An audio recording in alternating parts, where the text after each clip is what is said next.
ప్రభుని యేసుక్రీస్తు నామములో మీకు అందరికీ మరొకసారి వందనాలు. ఇవాళ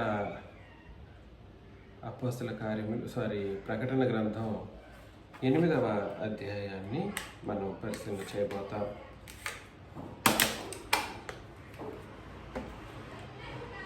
ఆరు ముద్రల సంగతి ఆలోచన చేస్తూ వచ్చాము. 5వ ముద్ర, 6వ ముద్ర చాలా కీలకమైనవి. 5వ ముద్రలో ఏం జరిగింది ఐడియా ఉందా? అపోస్తలుల ప్రార్థన హింట్ ఇస్తున్నాను మీకు ముందుగానే. 6వ ముద్రలో ఏం జరిగింది? 6వ ముద్రలో రాజుల రాజ్యాలు అవన్నీ కదిలించబడతాయి అన్నమాట. అధికారాలు ఇవన్నీ కూల్చేయబడే ఒక పరిస్థితి. రాజులు వీళ్ళందరూ ఉగ్రత మహాదినం వచ్చిను అనే ఒక భయంకరమైనటువంటి మాటలు, దానికి తాళజాలిన వాడెవడు అని మాట్లాడుకోవడం లాంటివి మనం చూసుకుంటూ వస్తాం. అందులో భాగంగా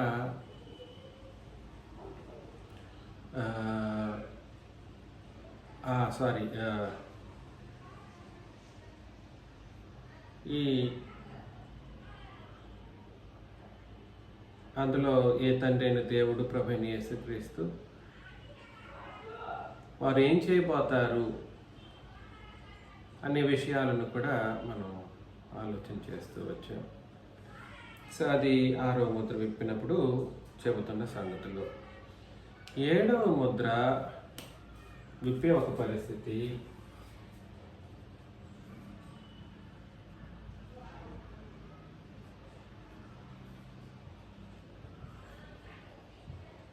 ఈ అధ్యాయంలో వీలైనంత వరకు ఎంతవరకు మనం ఆలోచన చేయగలమో అంతవరకు చూడడానికి ప్రయత్నం చేద్దాం. సగంలో ఆపేయాల్సిన పరిస్థితి వస్తే ఆపేద్దాం. తర్వాత నెక్స్ట్ వీక్ కూడా దీన్ని కంటిన్యూ చేయొచ్చు. బట్ ఒకవేళ మొత్తం కంప్లీట్ చేయగలిగితే చూద్దాం. 8వ అధ్యాయంలో 7వ ముద్ర యొక్క ముద్రను విప్పటం మనం చూస్తామన్నమాట. ఇది చివరి ముద్ర. ఎన్నో ముద్ర? ఇది చివరి ముద్ర. 6 ముద్రల్లో ఏమేమి జరిగాయో నేను చార్ట్ మీకు ఖచ్చితంగా ఫ్యూచర్లో ఒకటి క్రియేట్ చేయాలనుకుంటున్నాను, చేసి మీకు చెబుతాను.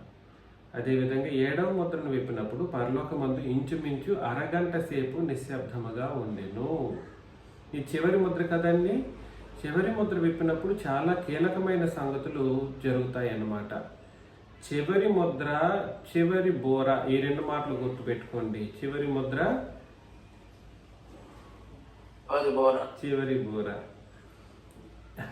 దానికి చాలా ప్రాముఖ్యమైనటువంటి అర్థాలు ఉన్నాయి. చివరి ముద్ర లాస్ట్, ఇంక ముద్ర విప్పబోయేది లేదు. చివరి ముద్రలో ఎన్నో ముద్ర? అది 7వ ముద్ర. ఎన్నో ముద్ర అండి? 7వ ముద్ర. ఆ గ్రంథపు చెట్టులో చివరి ముద్ర 7వ ముద్ర. అది విప్పినప్పుడు పరలోకమందు ఇంచుమించు అరగంట సేపు నిశ్శబ్దంగా ఉండెను అని అన్నాడు. అరగంట సేపు నిశ్శబ్దంగా ఉండెను అని అంటే అదేదో అరగంట అన్నట్టుగా, మన లెక్కలో అరగంట అన్నట్టుగా కాదు. అక్కడ నిశ్శబ్ద స్థితి మాత్రం మీరు గుర్తుంచుకోండి. పరలోకంలో సమయం యొక్క లెక్కింపు లాంటివి ఏమీ జరగదు.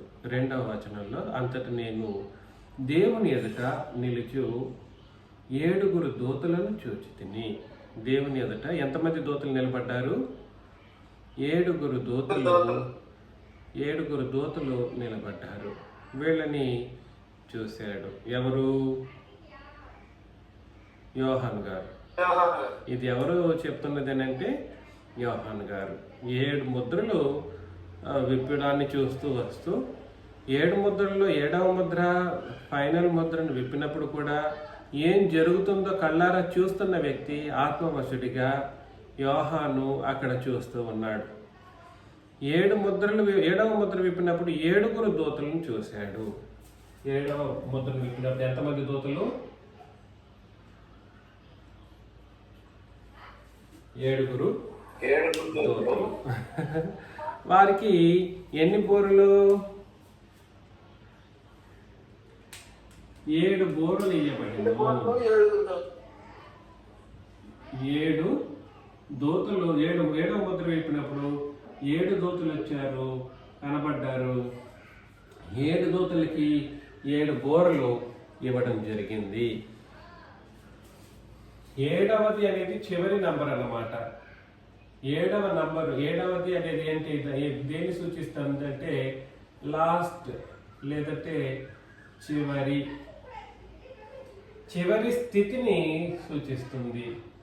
చివరి స్థితి. ఈ 7 దూతలు 7 బోర్లు అనే మాట, బోర్లు అనేది దేనికి సూచన అంటే, బోరలు దేనికి సూచన అంటే డేంజరస్ సిచ్యువేషన్కి మూలం అన్నమాట. బోరలు అలార్మింగ్ సిచ్యువేషన్ అని అంటారు. అంటే ఏమని అర్థం? అపాయకరమైన సిచ్యువేషన్స్ని సూచిస్తాయి.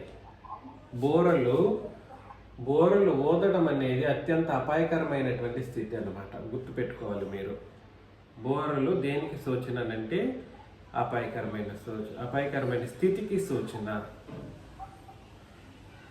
మరియు సువర్ణ దూపార్తి చేత పట్టుకొని ఉన్న వేరొక దూత వచ్చి, వీళ్ళు 7 దూతలు ఉన్నారు, వీళ్ళకి 7 బోర్లు ఉన్నాయి. వీళ్ళు కాకుండా వేరొక దూత అని అన్నాడు. ఎవరు ఈయన? వేరొక దూత వచ్చి బలిపీఠ, అతని దగ్గర ఏముందనంటే సువర్ణ దూపార్తి ఉంది. ఈ దూత దగ్గర ఏముంది? సువర్ణ దూపార్తి. చూడండి, సువర్ణ దూపార్తి అనేది ధూపం వేయటానికి వాడే ఒక వస్తువు.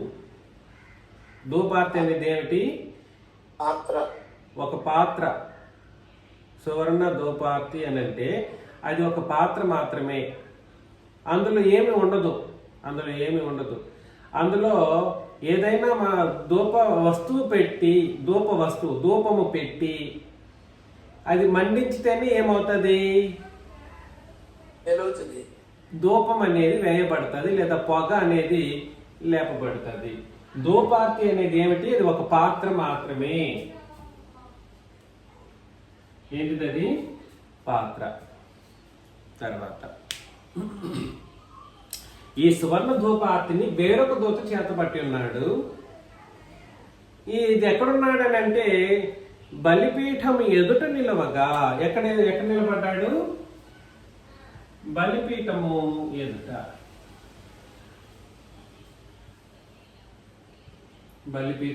నిలబడ్డాడు. బలిపీఠం ఎదుట నిలబడటం అని అంటే దాని అర్థం ఏమిటి? మన ప్రార్థనలు, మన యాచనలు, మన కోరికలు ఏదైతే చేస్తామో ఆ ప్రార్థనలన్నీ కూడా సరే ఆ బలిపీఠం దగ్గరికి వెళ్ళి చేరుతాయి అన్నమాట. నేను మీకు గతంలో కూడా చాలా సందర్భాల్లో చెప్పాను. క్రొత్త నిబంధన యాజకులు అనబడిన వాళ్ళు ఎవరు? ఈ ప్రార్థన యాగం లేదా ప్రార్థన బలిని సమర్పించినప్పుడు పరలోకములో ఉన్నటువంటి బలిపీఠం వెలిగించబడుతుంది అన్నమాట. మండించబడుతుంది. ఏం చేయబడుతుంది? మండించబడుతుంది. అప్పుడు ఆ మంట నుండి పొగలాగా లేసి అది తండ్రి ఎదుట, ప్రభు ఎదుట ధూపం వేయబడినటువంటి ఒక స్థితిలో కనబడుతూ ఉంటుంది అన్నమాట. కాబట్టి వేరొక దూత వచ్చి బలిపీఠం ఎదుట నిలువగా సింహాసనం ఎదుట ఉన్న సువర్ణ బలిపీఠం పైన పరిశుద్ధులందరి ప్రార్థనలతో కలుపుటకై అతనికి బహుధూప ద్రవ్యములు ఇయ్యబడెను. అతనికి ఏమి ఇవ్వబడ్డాయి? ఇది చూడండి, ఈ మాటలు మీరు గుర్తుపట్టాలి.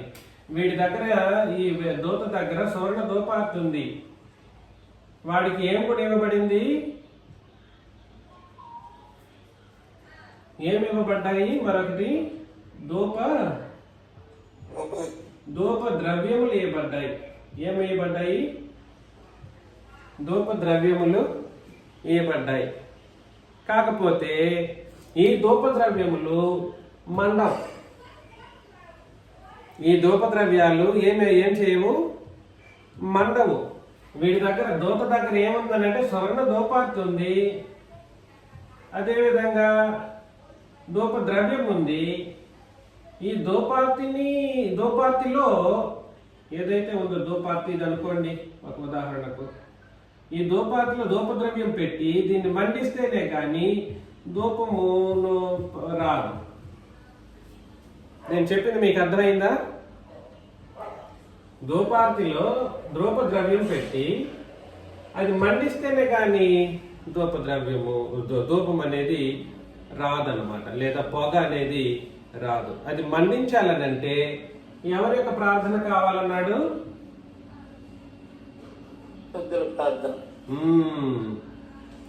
పరిశుద్ధులందరి ప్రార్థన.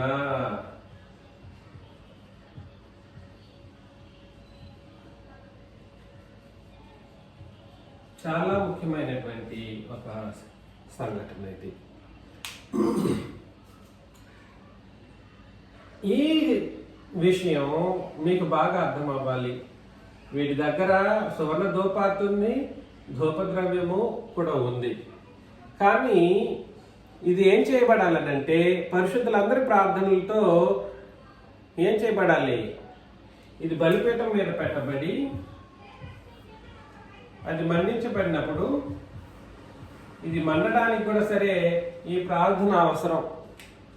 ఏది మండటానికి?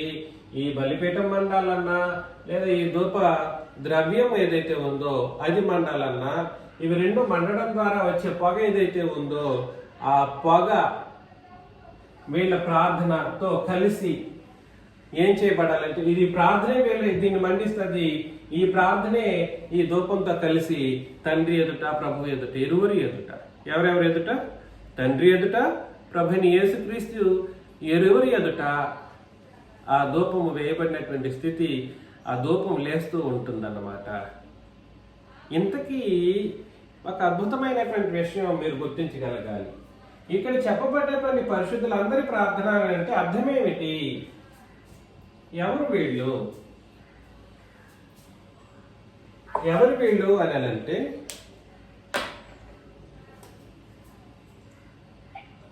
ఈ పరిశుద్ధులందరూ ఎవరనంటే ఆ 12 మంది అపోస్తలులతో పాటుగా ఒక ఆయన ఎవరు? పౌలు గారు. మొత్తం ఎంతమంది? 24 మంది. లెక్కలు ఎవరైనా భౌతికంగా లెక్కలు వేసినట్లయితే తప్పు. 12 ప్లస్ 1 24 మంది. ఈ 24 మంది యొక్క ప్రార్థన గురించి ఇక్కడ మాట్లాడడం జరుగుతుంది. పరిశుద్ధులందరూ అని అంటే ఎంతమంది అని అంటే ఈ 24 మంది చేసిన ప్రార్థన ఉందే ఆ ప్రార్థన గురించి మాట్లాడుతూ ఉన్నాడు. నేను ఎందుకు అలా చెబుతున్నాను మీరు పరిశీలన చేస్తూ ఉంటే అర్థమవుతుంది అన్నమాట. ఎవరు వీళ్ళు ఈ పరిశుద్ధులందరూ అని అంటే 24 మంది పెద్దలను పడినటువంటి వాళ్ళు ఎవరైతే ఉన్నారో వీళ్ళు బలిపీఠం క్రింద ఉన్నారు. ఎక్కడున్నారు? బలిపీఠం క్రింద ఉన్నారు. వీళ్ళు బలిపీఠం క్రింద ఏం చేశారో మరొకసారి గతంలో చదివిన ఒక లేఖన భాగాన్ని చదువుతాం.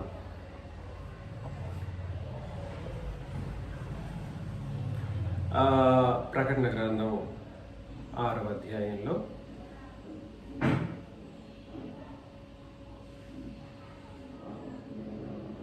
18 నాథా సత్యస్వరూపి పరిశుద్ధుడా ఎందాక తీర్పు తీర్చకయు రక్తము నిమిత్తము భూనివాసులకు ప్రతిదండన చేయకయు ఉందు అని బిగ్గరగా కేకలు వేసిరి. దీన్ని ఏమంటారంటే వాళ్ళు చేసిన ప్రార్థన ఎందాక ఉంటారు. ఎవరితో అడుగుతున్నారు? నాథా సత్యస్వరూపి పరిశుద్ధుడా ఎందాక తీర్పు తీర్చుకుంటారయ్యా. మా రక్తం చిందించబడింది ఈ నేల మీద, మమ్మల్ని బ్రతకనివ్వకుండా చంపేసినటువంటి ఈ అత్యంత పాపభరితమైనటువంటి ప్రపంచానికి ఇంకెన్నాళ్ళు తీర్పు తీర్చుకుంటారు అని వీళ్ళు ప్రతిదండన చేయక ఎన్నాళ్ళు ఉంటారు అని చెప్పినటువంటి మాటలు ఏవైతే ఉన్నాయో దానినే ఏమన్నాడంటే ప్రార్థన అని అన్నాడు అనమాట. వీళ్ళు చేసింది ప్రార్థన. అది ఏంటిది? వీళ్ళు చేసిన ప్రార్థన ఏమిటనంటే, భూనివాసులకు ప్రతిదండన ఎందాక చేయకుంటారు తండ్రి సత్యస్వరూపి అని వీళ్ళు ప్రశ్న వేశారు. అప్పుడు ఆయన ఇచ్చిన సమాధానం ఏమిటి? వెంటనే తెల్లని వస్త్రం వారిలో ప్రతివానికి ఇవ్వబడును, మరియు వారి వలనే చంపబడబో సహదాసుల యొక్కయు సహోదరుల యొక్కయు లెక్క పూర్తి అగ వరకు ఇంకొంచకాలం విశ్రమింపవలనని వారితో చెప్పబడిను. సమాధానం వచ్చిందా? వచ్చింది. కానీ ఈ ప్రార్థన యొక్క నెరవేర్పు అయితే సంపూర్ణమైందనంటే ప్రార్థన నెరవేర్చబడలేదు. సమాధానం ఇచ్చిన పరిస్థితి ఇంకొంచెం కాలం వెయిట్ చేయండి అని చెప్పారే, కానీ అది ఆ ప్రార్థనకు జవాబు, నిజమైన జవాబు కాదు. మరి భూమి మీదకి తీర్పు తీర్చడం అనేది ఎందాక చేయకుండా ఉంటారు అని వీళ్ళు అడిగినప్పుడు తీర్పు తీర్చడం దానికి సంబంధించినటువంటి జవాబు. దేనికి సంబంధించిన జవాబు? ఈ ప్రార్థనకు చేయవలసినటువంటి జవాబు. మీకు అర్థమవుతుందని నేను చెబుతున్నది. ఈ ప్రార్థన ఏదైతే ఉందో, వీళ్ళు భూమి మీద ప్రతిదండన చేయకుండా ఎన్నాళ్లకు ఉంటారు అని అడిగినప్పుడు ఇంకొంచెం కాలం అని జవాబు ఇచ్చినప్పటికీ అది వాస్తవమైన జవాబు కాదు. అప్పటికే వెయిట్ చేశారు. ఎందుకనంటే మరలా 8వ అధ్యాయంలోనికి వచ్చేద్దాం. 8వ అధ్యాయం మనం చదివిన వచన భాగం మరేదాస్ గారు చదివింది 6వ అధ్యాయం 9 నుండి కదండి. 6వ అధ్యాయం 10, 11 వచనాలండి. అది 6వ అధ్యాయం 10, 11 వచనాలు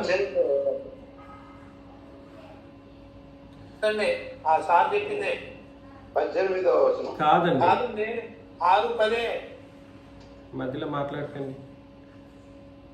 సో ఇక్కడ దయచేసి ఆలోచన చేయండి. ధూపద్రవ్యములు ఇవ్వబడ్డాయి. ఎవరికి ఇవ్వబడ్డాయి? ఈ దేవదూతలకు ఇవ్వబడ్డాయి. దేవదూతలకి ధూపద్రవ్యాలు ఇవ్వబడ్డాయి. కానీ అవి మండాలంటే ఈ పరిశుద్ధుల ప్రార్థన అప్పుడు పనిచేస్తుంది అన్నమాట. నెక్స్ట్ 4వ వచనంలో, అప్పుడు ఆ ధూపద్రవ్యములు వీళ్ళ ప్రార్థనతో కలుపుటకై అతనికి ధూపద్రవ్యములు ఇవ్వబడిను. అప్పుడు ఆ ధూపద్రవ్యముల పొగ పరిశుద్ధుల ప్రార్థనలతో కలిసి దూత చేతిలో నుండి పైకి లేచి, ఎలాగా? దూత చేతిలో నుండి పైకి లేచి దేవుని సన్నిధిని చేరెను. దూత చేతిలో నుండి పైకి లేచి దేవుని సన్నిధికి చేరింది. కాబట్టి పరిస్థితి ఏమిటనంటే, వీళ్ళ ప్రార్థన 6వ అధ్యాయంలో వాళ్ళు చేసినటువంటి ప్రార్థన ఏదైతే ఉందో అది నెరవేర్చే ఒక పరిస్థితి. జవాబు వేరు, నెరవేర్పు వేరు. గుర్తుపెట్టుకోండి. జవాబు ఇన్స్టెంట్గా వచ్చింది. ఏమని? మరి కొంతకాలం మీరు వెయిట్ చేయాలి. అది జవాబు. కానీ ఆ ప్రార్థన యొక్క నెరవేర్పు ఏమిటి? తీర్పు తీర్చడం. ఎందాక తీర్పు తీర్చుకుందుకు కదా అని అడిగింది వాళ్ళు. ఆ తీర్పు తీర్చే ఒక పరిస్థితి యొక్క జవాబు, నెరవేర్పు ఈ అధ్యాయంలో మనం చదువుతాం అన్నమాట. కాబట్టి ధూపద్రవ్యముల పొగ పరిశుద్ధుల ప్రార్థనలతో కలిసి దూత చేతుల నుండి పైకి లేచి దేవుని సన్నిధానానికి చేరింది అని అన్నాడు. కానీ ఇక్కడ మనం గుర్తించాల్సిన విషయం ఏమిటంటే, 5వ వచనంలో, ఆ దూత ధూపార్తిని తీసుకొని బలిపీఠము పైనున్న నిప్పులతో దానిని నింపి, ఆ నిప్పులు = ఏమిటి చెప్పండి? నిప్పులతో నింపి, నిప్పులతో ప్రతిదండన. వాళ్ళ ప్రశ్న ఏమిటి? ఎప్పుడు ప్రతిదండన చేయబోతారనేది వాళ్ళు అడిగిన ప్రశ్న. అంటే ఈ నిప్పులు ప్రతిదండన రెండు ఒకటేనమాట. నిప్పులతో నింపి అంటే వీళ్ళు చెప్పిన ప్రార్థనలో ఆ ప్రతిదండన సంబంధమైనటువంటి ఆ కార్యక్రమం నింపబడి ఏం చేయబడింది చెప్పండి? భూమి మీద పడవేయబడగా ఉరుములు, ధ్వనులు, మెరుపులు, భూకంపములు కలిగెను అని అన్నాడు అనమాట. వీళ్ళ ప్రార్థన పనిచేయటం ప్రారంభించింది. ఈ ప్రతిదండన నిప్పులతో నింపి భూమి మీద పడవేయబడడం జరిగిందన్నమాట. భూమి మీద పడవేయబడినప్పుడు ధ్వనులు, ఉరుములు వచ్చాయి. ఆ తర్వాత మెరుపులు, భూకంపాలు. అంటే అర్థం ఏమిటంటే నాశనం ప్రారంభమవుతుంది, ఈ ప్రతిదండన ప్రారంభమవుతుంది, అత్యంత తీవ్రతరమైనటువంటి పరిస్థితి ప్రారంభమవుతాయి అని దానికి అర్థం అన్నమాట. దయచేసి గుర్తుపెట్టుకోండి, వీళ్ళు చేసిన ప్రార్థన యొక్క ప్రతిఫలం లేదా నెరవేర్పు ఇక్కడ జరుగుతూ ఉంది. అక్కడ సమాధానం మాత్రమే చెప్పాడు. ఏమని సమాధానం చెప్పాడు?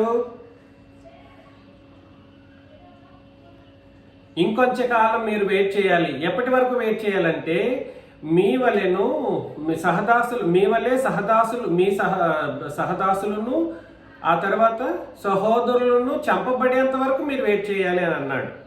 అది సమాధానం మాత్రమే. అక్కడ నుండి ఎంతకాలం ఉంటుందో మనం చెప్పలేం. ఇప్పటికి 2000 సంవత్సరాలు అయిపోయింది. కానీ నేను చెప్పడానికి ప్రయత్నం చేస్తున్న విషయం ఏమిటంటే అది కేవలం సమాధానం మాత్రమే. మరి వాళ్ళు చేసినటువంటి ప్రార్థన యొక్క నెరవేర్పు చివరిలో జరుగుతుంది అన్నమాట. ఈ ప్రార్థన, ఈ బలిపీఠం క్రింద ఉన్న వీళ్ళ ప్రార్థన ఈ బలిపీఠం మీద నిప్పుతో కలిసేసి ఏం చేసిందని అంటే ఎక్కడికి పంపించబడింది? ఎక్కడికి పడవేయబడింది? భూమి మీద పడవేయగా ఉరుములు, ధ్వనులు, మెరుపులు అప్పుడు స్టార్ట్ అవుతాయి అన్నమాట. నిజానికి ఉరుములు అంటే ఉరుములు కాకపోవచ్చు, ధ్వనులు కాకపోవచ్చు, మెరుపులు, భూకంపాలు కాకపోవచ్చు. దాని అర్థం ఏమిటంటే భూమి నాశనం.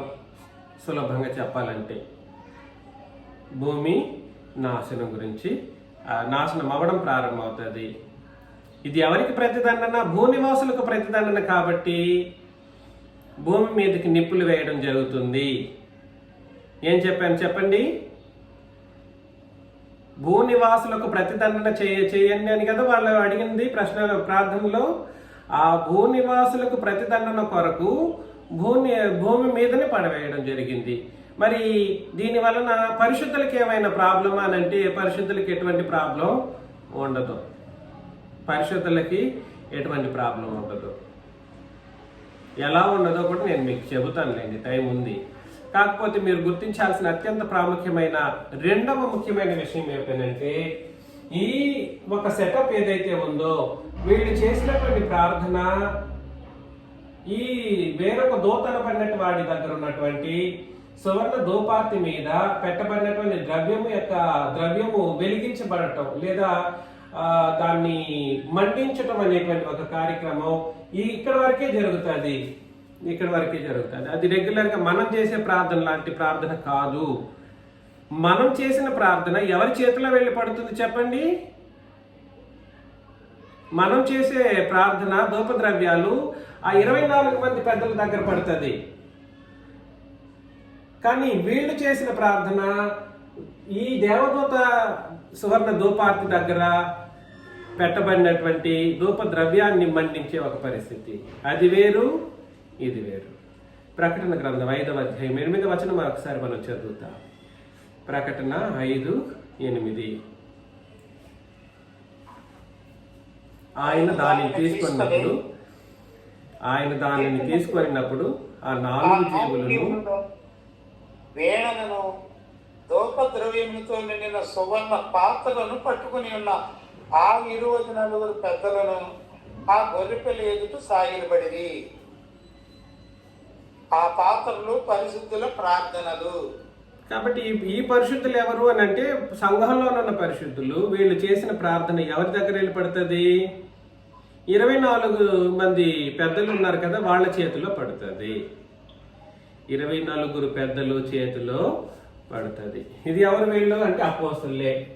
వీళ్ళు చేసినటువంటి ప్రార్థన ఏదైతే ఉందో ఇది ఎందుకు దేవదూత దగ్గర ఈ దేవదూతతో కలపాల్సిన పరిస్థితి వచ్చింది చెప్పండి? ఎందుకు దేవదూతలతో వీళ్ళు చేసిన ప్రార్థన దేవదూత దగ్గర ఉన్నటువంటి ధూపద్రవ్యాన్ని మండించి చేయబడిందనంటే భూనివాసులకు తీర్పు తీర్చే పని దేవదూతలది. ఎవరిది? భూనివాసులకు తీర్పు తీర్చడం కాదు, క్షమించండి, భూనివాసులను నాశనం చేయటం, ప్రతిదండన చేయటం, వాళ్ళని నాశనం చేసేటువంటి ఒక పరిస్థితి పుట్టించటం ఎవరి పని అని అంటే దేవదూతల పని. గత వారంలో కూడా మనం ఆలోచన చేశాం. భూమి యొక్క 4 దిక్కుల చుట్టూ 4 దేవదూతలు నిలబడటం దేని కొరకు? దాన్ని నాశనం చేయటం కొరకు. అంతేకాని ప్రతిదండన అనేది వాళ్ళు చేస్తారే కానీ తీర్పు వాళ్ళు చేయలేరు, చేయటానికి అవకాశం లేదు. నాశనం చేసే పని మాత్రమే వారి పని మనుషులుగా లేదా సేవకులుగా మన యొక్క ఆజ్ఞల మేరకు. అందుకని వీళ్ళ ప్రార్థన మేరకు వీడేం చేశాడు? ఆ ధూపద్రవ్యాన్ని వీళ్ళు ఈ ప్రతిదండన అనే నిప్పుతో కలిపేసి భూమి మీద విసిరిపడేసినప్పుడు భూమి నాశనం ప్రారంభమవుతుంది. ఇది జరుగుతున్నటువంటి ఒక పరిస్థితి జరగబోయేటువంటి ఒక పరిస్థితి ఇక్కడ చెప్పబడుతున్న సంగతి. ఈ విషయంలో ప్రాముఖ్యంగా నిప్పులు విసిరిన వెంటనే భూమి నాశనం అయిపోదు సుమి. ఎలాగా? ప్రతిదండన ప్రారంభమైన వెంటనే అదేం కాదు, వెంటనే నాశనం అయిపోతుందా, వెంటనే రౌలు కొట్టదు అంటే అట్లా జరగదు. అందుకని నెక్స్ట్ వచనంలో 8వ అధ్యాయం 6వ వచనంలో అంతటా 7 బోరలు పట్టుకొని ఉన్న ఆ 7 దూతలు ఊదుటకు సిద్ధపడ్రి. ఇక్కడ దేవుని ఎదుట ఎంతమంది దూతలు నిలబడ్డారు? 7వ ముద్ర ఇచ్చినప్పుడు 7 దూతలు సింహాసనం ఎదుట నిలబడితే వాళ్ళకి 7 బోరలు ఇవ్వబడ్డాయి. ఇది ఓదాలనంటే, ఈ 7 బోరలు ఓదాలనంటే ముందు ఈ పరిశుద్ధుల ప్రార్థన ఆ ధూపాన్ని వెలిగించి ధూప ద్రవ్యాన్ని వెలిగించి ధూపార్తి ఎక్కడికి విసిరివేయబడాలి? ధూపార్తి నుండి నిప్పు భూమి మీదకి విసిరివేయబడాలి. అది విసిరివేయబడిన తర్వాత వీళ్ళు ఏం చేస్తారంటే స్టార్ట్ చేస్తారన్నమాట. ఒక్కొక్క దూత ఏం చేస్తాడు? ఊదడం ప్రారంభిస్తాడు, బోరును ఊదడం ప్రారంభిస్తాడు అన్నమాట. నేను చెప్పింది మీకు అర్థమైందా? ఈ ప్రాసెస్ మీకు సులభంగా భూమి అంత సులభంగా నాశనం చెందబడదు. ఇదంతా చాలా స్లోగా జరుగుతూ వస్తూ ఉంటుంది. అంత ఒకేసారి జరిగిపోదు. ఒక్కొక్కటి కొంతకాలం పడుతుంది. ఎంతకాలం అనేది నేను చెప్పలేను. ఇవన్నీ జరుగుతుంది అన్నమాట. జరగాల్సిన పరిస్థితి జరుగుతూనే వస్తూ ఉంటుంది. కాబట్టి 7 బోరలు పట్టుకొని ఉన్నవారు 7 దూతలు ఏం చేశారంటే ఊదుటకు, ఎప్పుడైతే ఈ వేరొక దూత ఈ నిప్పులతో నింపబడినటువంటి దానిని ప్రతిదండనను భూమి మీదకి పడవేస్తాడో అప్పుడు వీళ్ళు సిద్ధమవుతారు, ఇట్లా పెట్టుకుంటారు, రెడీ అవుతారనమాట బోర ఊదటానికి. ఇందులో కడ బోర ఎన్నోది? కరెక్ట్. కడబోర్ ఎన్నోదంటే 7 బోర్లు అంటే లాస్ట్ ఎన్నది? ఎప్పుడైనా విన్నారా ఆ మాట? కడబోర్ అనే మాటను విన్నారా? కడబోర్, అవునండి. అందుకనే కొత్త నిబంధన చట్టంలో ఎంత ఖచ్చితత్వంతో విషయాలు మాట్లాడబడి ఉంటాయంటే అంత ఖచ్చితంగా మాట్లాడబడి ఉంటుంది. 1 కొరింథీ 15వ అధ్యాయం 51-52 మనం చదివినప్పుడు,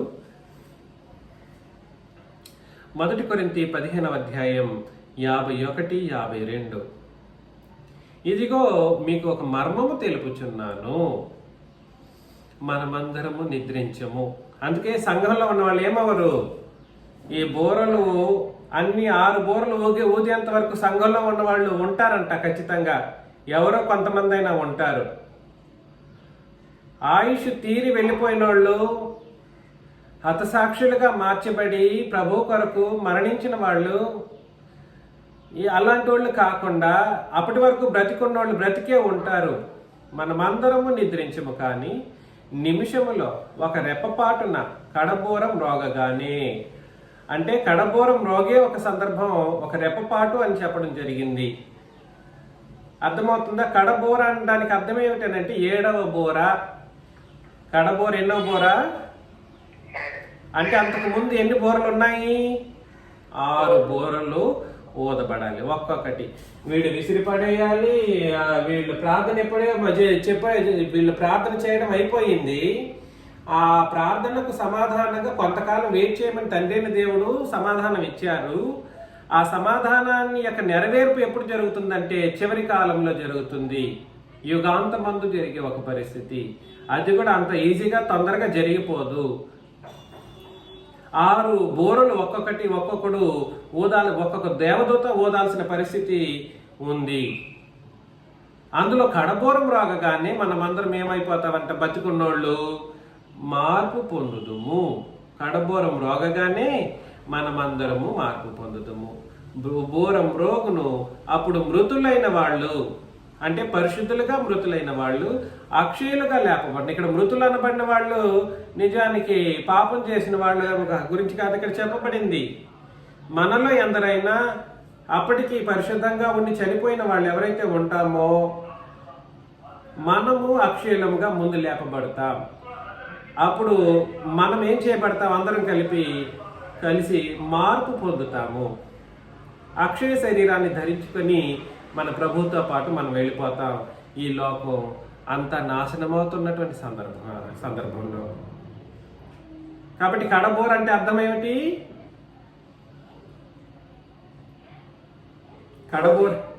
కడబోర ఎన్నో బోర? 7వ బోర. కడబోర ఈజ్ ఈక్వల్ టు 7వ బోర. 7వ వచనం ఇక్కడికి వచ్చేద్దాం మరలా.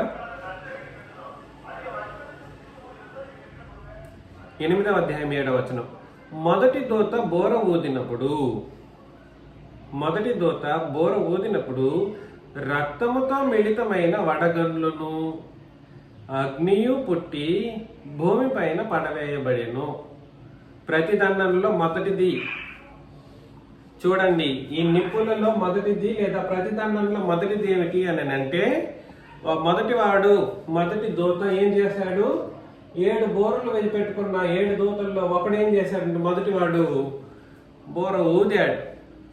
ఊదినప్పుడు రక్తముతో మిళితమైన వడగండ్లు అగ్ని పుట్టి భూమి మీద పడవేయబడెను. అందువలన భూమిలో 3వ భాగము కాలిపోయెను. ఎన్నో భాగం కాలిపోయింది? భూమిలో 3వ భాగం. అంటే అర్థం ఏంటి చెప్పండి? భూమిలో 3వ భాగం కాలిపోయింది. చెట్లలో 3వ భాగం కాలిపోయింది. పచ్చగడ్డి అంతయు కాలిపోయెను. అంటే అర్థం ఏమిటంటే భూమి యొక్క న్యాచురల్ ప్రకృతి మొత్తం కూడా సరి ఏమైపోతుందని అంటే అంతమైపోతుంది అని అర్థం అన్నమాట. చెట్లు, పచ్చగడ్డి దేన్ని సూచిస్తాయి? ప్రకృతిని సూచిస్తాయి. కాబట్టి సప్లై చైన్ ఏదైతే ఉందో, భూమి యొక్క చైన్ సిస్టమ్ ఏదైతే ఉందో, ప్రకృతి, చెట్లు, పచ్చగడ్డి, మనకు ఆహారం తినవలసినటువంటిది ఏదైతే ఉన్నాయో ఇవన్నీ కూడా సరే నాశనం అందుతాయి అన్నమాట. న్యాచురల్ సిస్టము దెబ్బతింటది. 8వ వచనం. 2వ దూత బోర ఊదినప్పుడు అగ్ని చేత మండుచున్న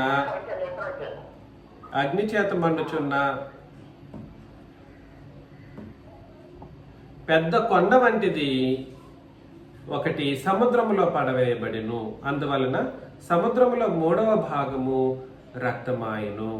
సముద్రములోని ప్రాణములు గల జంతువులలో 3వ భాగము చచ్చెను. ఓడలలో 3వ భాగం నాశనమాయెను అని అన్నాడు. 2వ డిజాస్టర్ ఏమిటి చెప్పండి?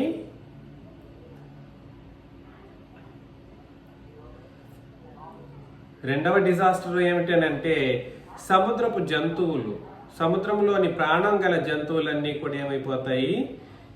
చనిపోతాయి. 3వ భాగం అనేది అక్కడ ఒక మిమ్మల్ని కన్ఫ్యూజ్ చేయడానికి ఉపయోగించిన పదమే కానీ అన్ని మూడవ భాగం అని అంటే అదేదో అనుకోకండి, అది ఒక ఉపమాన భాషలో అర్థమే. అంటే దానికి అది అర్థరహితమైనది. అన్ని భూమి మీద సముద్రంలోని జంతువులన్నీ ఏమైపోతాయి? నాశనం పొందుతాయి. మొదటి బోర్కి ఏం జరుగుతుంది చెప్పండి? ప్రకృతి నాశనం, భూమి మీద ఉన్న ప్రకృతి. రెండో బోరకి ఏంటి సంగతి? సముద్ర చరాచరాలు, జలచరాలు అనుకోండి, జలచరాలు నాశనం అవుతాయి. మూడవది 10వ వచనం. మూడవ దూత బోర ఊదినప్పుడు దివిటి వలె మండుచున్న ఒక పెద్ద నక్షత్రము ఆకాశము నుండి రాలి నదుల మూడవ భాగం మీద నీటి బుగ్గల మీదను పడెను. ఆ నక్షత్రమునకు మాచిపత్రి అని పేరు. మాచిపత్రి ఈ పేరు వినడకపోయిండొచ్చు మీరు. మాచిపత్రి అనేది ఒక విష ప్లాంట్ అన్నమాట, అంటే విషపు చెట్టు. మాచిపత్రి అనేది ఏంటంటే విషపు చెట్టు. మీరు కళ్ళరా చూసుంటారు చాలా. మనందరి ప్రదేశాల్లో, ఎక్కడైనా ఇండియాలో మనకు కనబడుతూనే ఉంటాయి. నేను ఎప్పుడైనా దాని ఫోటో మీకు చూపిస్తాను, మీరు చూస్తూ వచ్చి. వామ్ వుడ్ అని అంటారు మాచిపత్రి.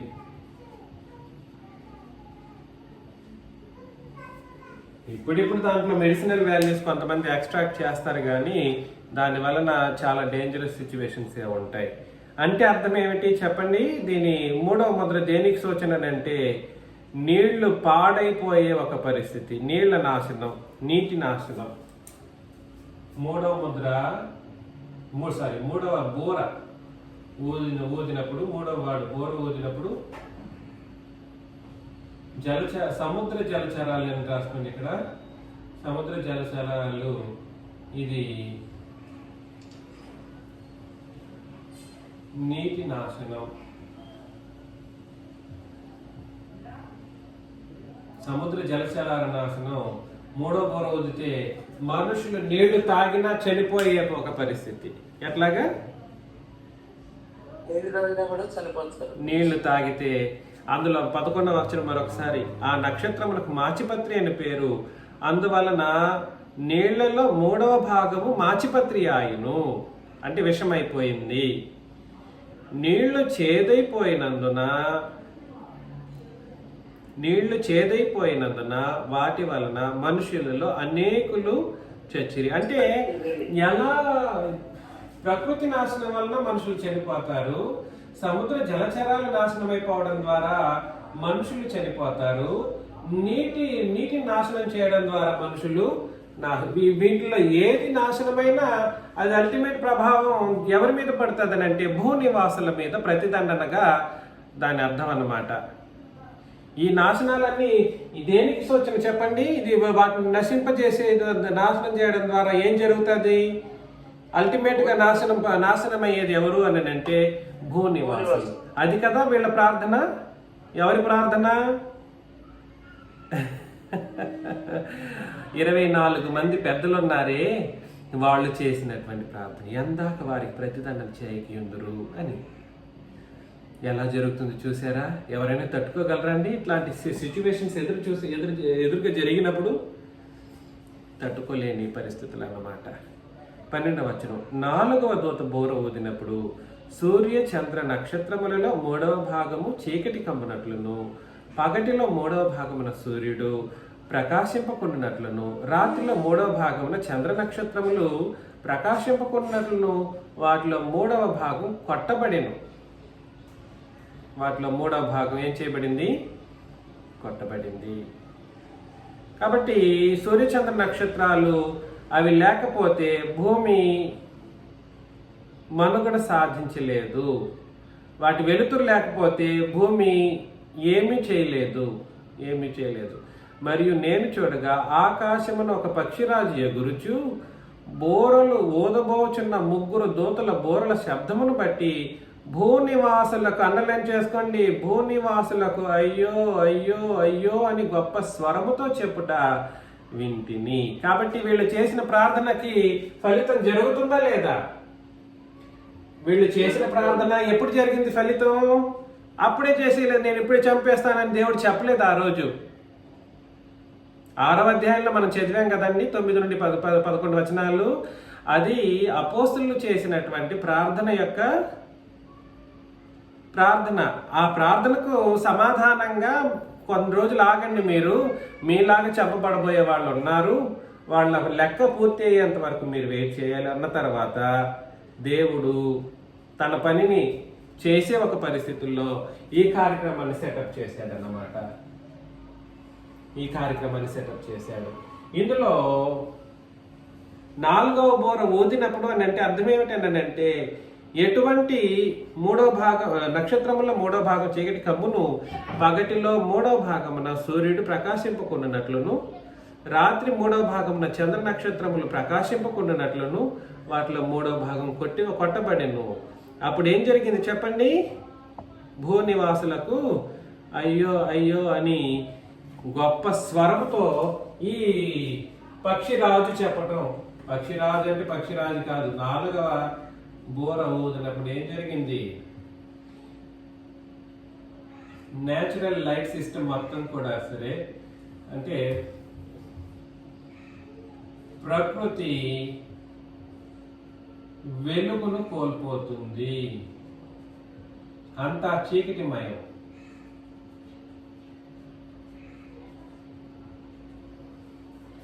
మనిషి బ్రతకటానికి వెలుగు అత్యంత అవసరం. సూర్యరశ్మి లేకపోతే ఏ చెట్లు బ్రతకవు. సూర్యరశ్మి ఎంత ఎండగా ఉన్నా కూడా సరే, ఆ ఎండ లేకపోతే చెట్లు అనేవి ఉండవు. మీకు తెలుసో తెలియదు, ఎండ వల్ల సూర్యరశ్మి వల్లనే చెట్లు బ్రతుకుతాయి, మానవ మనుగడ కుదురుతుంది, మనం బ్రతకగలం. అవి లేకపోతే అసలు ఏమీ జరిగేది కాదు. ఈ 3 బోరలు ప్లస్ ఈ 4వ బోర ఊదినప్పుడు పక్షిరాజు ఎగురుచు, ఆకాశం మధ్యమున ఒక పక్షిరాజు ఎగురుచు. పక్షిరాజు అంటే ఏదో పక్షిరాజు అనుకోకండి, దాని అర్థం వేరు. అక్కడ స్టేట్మెంట్ మీకు అర్థం కావాలి. పక్షిరాజులకి ఇవన్నీ తెలియదు. పక్షిరాజు ఏమిటి? గ్రద్ద కదండి. పక్షిరాజు ఎవరు? గ్రద్ద. పక్షిరాజు ఎవరు అని అంటే గ్రద్ద. గ్రద్దలు మాట్లాడవు. ఈ పక్షిరాజు అని అంటే అక్కడ పక్షిరాజు గురించి కాదు మాట్లాడుతున్నది. అది చెప్పిన స్టేట్మెంట్ ఏమిటనంటే అది మనకు అక్కడ మనం పట్టుకోవాలి. అయ్యో అయ్యో అయ్యో, ఈ భూనివాసులకు గొప్ప శ్రమ ప్రారంభమయ్యింది. అర్థమవుతుందా? ఇంకెన్ని బోర్లు ఉన్నాయి?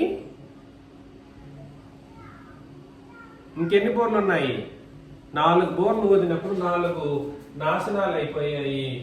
ఈ 4 నాశనాల వలన మనుషులు నాశనం అవుతూ రావటం, భూనివాసులు నాశనం అవుతూ రావడం అనేది మనం చూస్తాం. ఇంకా 3 బోరలు ఊదబోయే పరిస్థితులు ఉంటాయి. వాటిని తర్వాత వారం ఆలోచన చేస్తాం. మీకందరికీ క్రీస్తు నామములో వందనాలు.